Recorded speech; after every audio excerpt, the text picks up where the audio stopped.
अस्सलाम वालेकुम। Grip on take के एक और व्लॉग में आपको खुशामदीद कहता हूँ। उम्मीद करता हूँ कि आप तमाम लोग बिल्कुल ठीक ठाक होंगे। हमारी electric motor bearing now how की सीरीज चल रही है और इस सीरीज का आज पार्ट 3 है। इससे पहले हम 2 पार्ट डिस्कस कर चुके हैं। फर्स्ट पार्ट में हमने डिस्कस किया था कि बेरिंग की हमने सिलेक्शन कैसे करनी है मोटर के लिए, एंड लोकेटिंग साइड पे कौन सा बेरिंग लगता है, नॉन लोकेटिंग पे कौन सा लगता है, जो आपकी कपलिंग ड्राइव होती है उस पर कौन सा परफेक्ट बेरिंग होता है उसके लिए, और जो आपकी बेल्ट ड्राइव होती है उसके लिए आपको कौन सा बेरिंग होना चाहिए और उनकी लोकेशन क्या होनी चाहिए, लोकेटिंग नॉन लोकेटिंग पे। देन हम लोगों ने डिस्कस किया कि अगर आपकी मोटर टीयर डाउन होगी, जब आपने उसको ओपन करना है तो टोटल डिसमेंटलिंग और डिसमाउंटिंग का प्रोसीजर क्या होता है। आज हम लोग डिस्कस करने वाले हैं कि आपने एक नया बेरिंग जब उसके ऊपर फिट करना है, माउंट करना है, तो वो उसका सारा प्रोसीजर कैसे होगा। तो हम सबसे पहले उसकी प्रिपरेशन को डिस्कस करेंगे। देन हम देखेंगे फिट्स एंड टॉलरेंस क्या होती है, आपने जो शाफ्ट का साइज है वो कितना रखना है, उसको मेजर कैसे करना है और होना कितना चाहिए। देन हाउसिंग का साइज कितना होना चाहिए, कैसे मेजर करना है आपने, और आपने देखना कैसे है कि आपकी लिमिट्स हाउसिंग के साइज की हैं कितनी। तो ये तमाम चीज़ें हम डिस्कस करेंगे। तो स्टार्ट करते हैं हम लोग प्रिपरेशन से। शाफ्ट एंड हाउसिंग में सबसे पहले आप लोगों ने फिट्स में सबसे पहले आपने अपने शाफ्ट की और हाउसिंग के साइजेस को माइक्रोमीटर से चेक करना है। अब शाफ्ट का साइज आउटसाइड माइक्रोमीटर से और हाउसिंग का साइज इनसाइड माइक्रोमीटर से चेक करना है कि वो कितने हैं, अब वो अपनी टॉलरेंस लिमिट के अंदर हैं या नहीं है। अब ये टॉलरेंस लिमिट क्या होती है और उसका आपको कैसे पता चलेगा। अब ये टॉलरेंस होती है the upper and lower limit of shaft और हाउसिंग बोर डायमीटर। एक लिमिट रखी जाती है। लेट्स से आपका बेरिंग है एक, वो है 6310 का। अब 6310 का जो बोर साइज है वो 50 है, कि आपकी शाफ्ट 50 से मिनिमम कितनी ज्यादा होगी और मैक्सिमम कितनी ज्यादा होगी।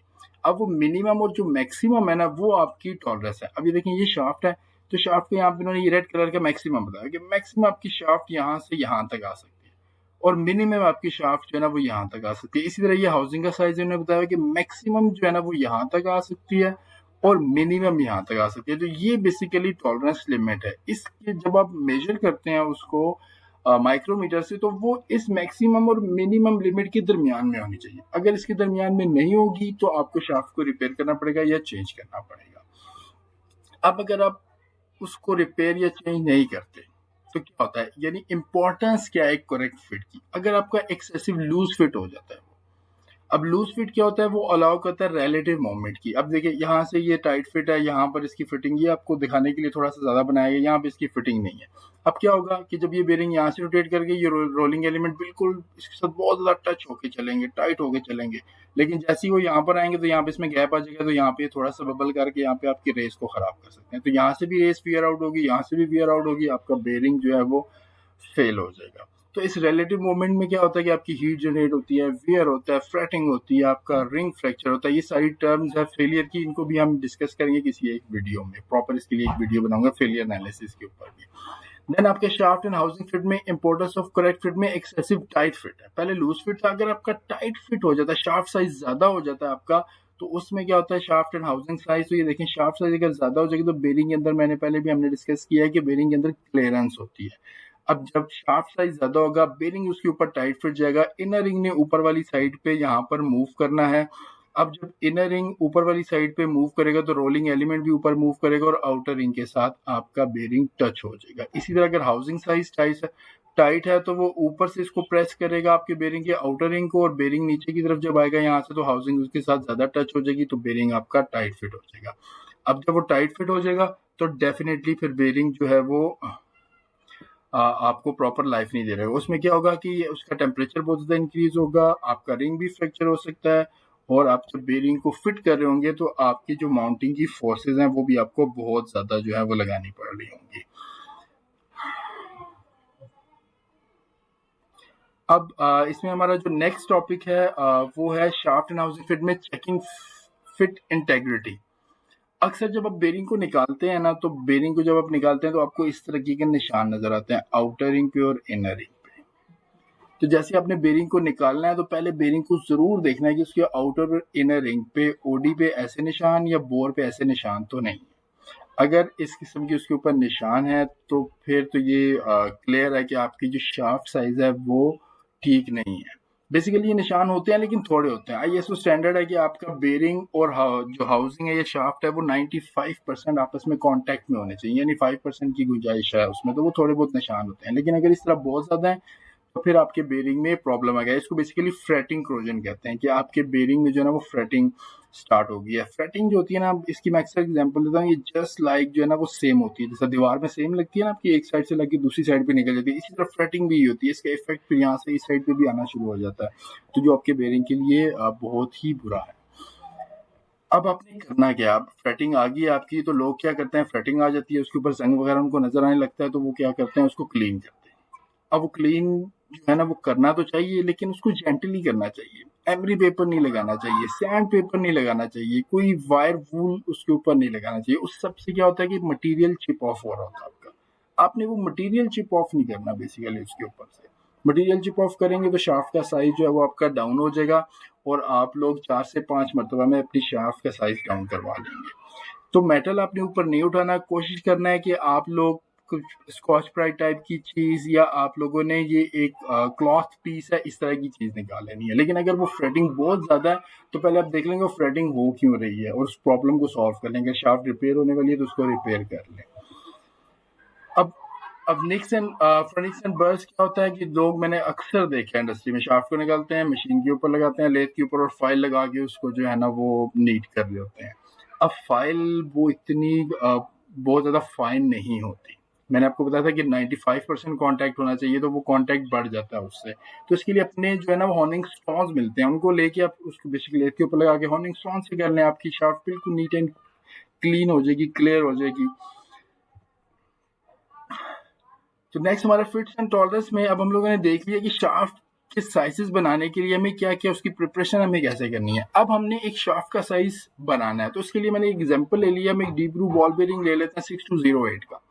अब ये एक मोटर में फिट है। अब हमने इसके हाउसिंग का साइज क्या होना चाहिए और इसके शाफ्ट का साइज क्या होना चाहिए, और हमें कैसे पता चलेगा, हमने चेक कैसे करना है और निकालना कैसे शाफ्ट एंड हाउसिंग का साइज। तो हमें बेसिकली इसमें इसका बोर पता होना चाहिए और इसका आउटर डायमीटर पता होना चाहिए। तो बोर इसका 40 है, आउटर डायमीटर 80 है, ये सिलेंड्रिकल बोर है, तो हमने इसको सिलेंड्रिकल बोर में ही देखना है। अब इस तरह का एक चार्ट होता है, जितने भी बेरिंग मैन्युफैक्चरर हैं उनकी जनरल जो कैटलॉग होती है ना, उसमें एक चार्ट अवेलेबल होता है फिट्स एंड टॉलरेंस का। अब देखिए ये भी एक मैंने निकाला हुआ fits for solid steel shaft. अब इसमें ये डिफरेंट लोड्स हैं, फिर ये उसकी डिफरेंट एप्लीकेशन है, देन यहाँ पर डिफरेंट बेरिंग है, बॉल बेरिंग, सिलेंड्रिकल, स्फेरिकल। अब आपने देखना है कि आप ही कौन सी। हमारी नॉर्मल इंडस्ट्रियल एप्लीकेशन जो है ना वो नॉर्मल टू हैवी लोड आती है। अब नॉर्मल टू हैवी लोड में हमारी इलेक्ट्रिक मोटर है, तो ये रही इलेक्ट्रिक मोटर। अब हमारा बॉल बेरिंग था 6008 था, तो बॉल बेरिंग था, बॉल बेरिंग में उसका बोर साइज जो है वो 40 है। तो ये सारे बोर साइज लिखे हैं कि less than 18 bore size, 18 to 100। अब 18 to 100 में जो है ना वो हमारा बेरिंग फॉल कर रहा है। इलेक्ट्रिक मोटर है और ये 18 to 100 में फॉल कर रहा है, तो इसका जो टॉलरेंस क्लास बनी वो K5 बनी। अब यानी इसका जो शाफ्ट साइज है ना वो K5 है। अब ये K5 क्या चीज है, ये बेसिकली एक शाफ्ट एंड हाउसिंग फिट्स के लिए टर्मिनोलॉजी बनी हुई है। अब ये देखिए ये शाफ्ट के फिट हैं, G5, H, H5, J5, ये सारी शाफ्ट के साइजेस हैं और ये स्मॉल डिजिट्स में है। और ये ऊपर से जो हाउसिंग की तरफ से आ रहे हैं, ऊपर वाली साइड से आ रहे हैं, ये देखें ये F, ये सारे कैपिटल डिजिट्स में कैपिटल में लिखे हुए हैं। तो जो स्मॉल में है वो शाफ्ट के साइजेस हैं, और जो कैपिटल में है वो हाउसिंग के साइजेस है। अब जैसे ही आप उस जनरल कैटलॉग के 2-3 पेजेस आगे करेंगे ना, आपको इस तरह के डिफरेंट ISO स्टैंडर्ड एक चार्ट मिलेगा। अब उस चार्ट में डिफरेंट लिखे होंगे J5, JH6, हमारा क्या था K5, तो मैंने कुछ पेजेस आगे किए तो मुझे यहाँ पर K5 मिल गया। अब जो K5 था इसमें ये देखेंगे इसके डायमीटर लिखे हैं, हमारा डायमीटर था 40, तो हमने 40 में देख लिया K5 में कि हमारे शाफ्ट का साइज क्या होना चाहिए। देखिए ये 3 है, यहाँ पे 3 लिखे हैं, सबसे ऊपर डेविएशन है, फिर थ्योरेटिकल है, फिर प्रोबेबल है। हमने डेविएशन को देखना है। डेविएशन इसमें लिखा हुआ है +2 +0, यानी आपने 40 से 2 माइक्रोन, ये माइक्रोमीटर में है सारी वैल्यूज, 2 माइक्रोन मिनिमम ऊपर बनाने हैं और मैक्सिमम आपने 13 माइक्रोन बनाना है। अब इसको हम लिखेंगे कैसे, अब डेविएशन को आपने ये इस तरह लिखना है कि अब आपका 40.013 अपर लिमिट आ गई माइक्रोमीटर और लोअर लिमिट आ गई 40.002 माइक्रोन। अब आपने जब शाफ्ट का साइज चेक करना है ना माइक्रोमीटर से, तो वो इसके दरमियान में होना चाहिए कहीं भी, यानी इस लिमिट के अंदर होना चाहिए। अगर वो इस लिमिट से आउट है तो आपको जो है वो शाफ्ट साइज रिपेयर करवाना। करना है। इसी तरह अगर हम हाउसिंग साइज को देखें तो हाउसिंग में हमारा क्या था, नॉर्मल टू हैवी लोड में इलेक्ट्रिक मोटर है, ये रही इलेक्ट्रिक मोटर। K7 जो है वो इसका हाउसिंग का साइज है। अब इसी तरह मैंने कुछ पेजेस आगे किए तो मुझे K7 मिल गया। यहाँ पे K7 में हमारा OD जो था वो 80 था, ये रहा 80। देखिए यहाँ पे ये 80 इंक्लूडेड है, यहाँ पर भी 80 है लेकिन ये ओवर है तो हमने इंक्लूडेड में देखना है। अब यहाँ पे K7 में क्या साइज दिया हुआ है, +9 -21। तो आपने 80.009 अपर लिमिट है और 79.797 यानी -21 जो है उसकी लोअर लिमिट है। अब आप जब हाउसिंग मेजर करेंगे तो वो इसके दरमियान में कहीं होनी चाहिए, नहीं तो आपको उसको रिपेयर करवानी पड़ेगी। Next motor assembly and bearing mounting है। वीडियो काफ़ी लंबी हो चुकी है तो हम लोग इसको नेक्स्ट वीडियो में डिस्कस कर लेंगे। आप लोग का बहुत बहुत शुक्रिया वीडियो देखने के लिए। अगर आप लोग इस तरह की मज़ीद वीडियो देखना चाहते हैं तो प्लीज़ मेरे चैनल को सब्सक्राइब कर लें और इसको अपने फ्रेंड्स और कलीग के साथ शेयर कर लें ताकि इन्फॉर्मेशन ज़्यादा से ज़्यादा लोगों तक जा सके। अपना ख्याल रखिएगा। नेक्स्ट वीडियो में आपसे मुलाकात होगी। अल्लाह हाफ़िज़।